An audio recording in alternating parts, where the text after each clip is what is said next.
கடும் பனிப்பொழிவு மற்றும் கடும் குளிரில் வட இந்தியா நடுக்கும் நிலையில் தமிழகத்தின் உதகையும் காஷ்மீராக மாறியுள்ளது.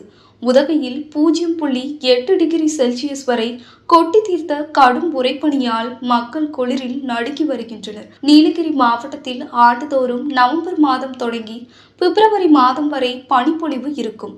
டிசம்பர் மாதத்தில் அதிக அளவில் பனிப்பொழிவு காணப்படும். ஆனால் காலநிலை மாறுபாடு காரணமாக இந்த ஆண்டு பனிப்பொழிவு தாமதமாக தொடங்கியது. இந்த மாத தொடக்கத்திலிருந்து நீலகிரியில் பனிப்பொழிவு நிலவி வருகிறது. கடந்த சில நாட்களாக பனிப்பொழிவு அதிகரித்துள்ளது.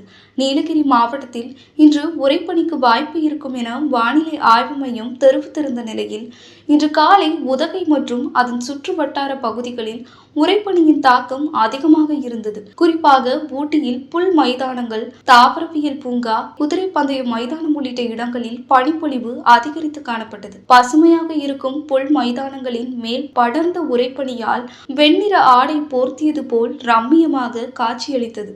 மேலும் சாலையோரம் நிறுத்தி வைக்கப்பட்டிருந்த வாகனங்கள் மீதும் உறைபனி கொட்டி தீர்த்தது. இரவில் தொடங்கும் கடும் பனிப்பொழிவு காலை வரை நீடிக்கிறது. இதனால் காலையில் பள்ளிகள் மற்றும் பணிக்கு செல்வோர் கடும் சிரமப்பட்டனர். தலைக்குந்தா, சோலூர், அவலாஞ்சி பகுதிகளில் வெப்பநிலை 0 டிகிரி வரை பதிவானது. பகல் நேரங்களில் வறண்ட வானிலை நிலவும் நிலையில் மாலை முதல் அதிகாலை 8 மணி வரை கடும் குளிர் வாட்டி வருகிறது. நாளுக்கு நாள் குளிரின் தாக்கம் அதிகரித்து வருவதால் மக்கள் வீடுகளிலேயே முடங்கியுள்ளனர். குளிரின் தாக்கம் அதிகமாக உள்ளதால் சுற்றுலா பயணிகளின் எண்ணிக்கை குறைந்து வருகிறது.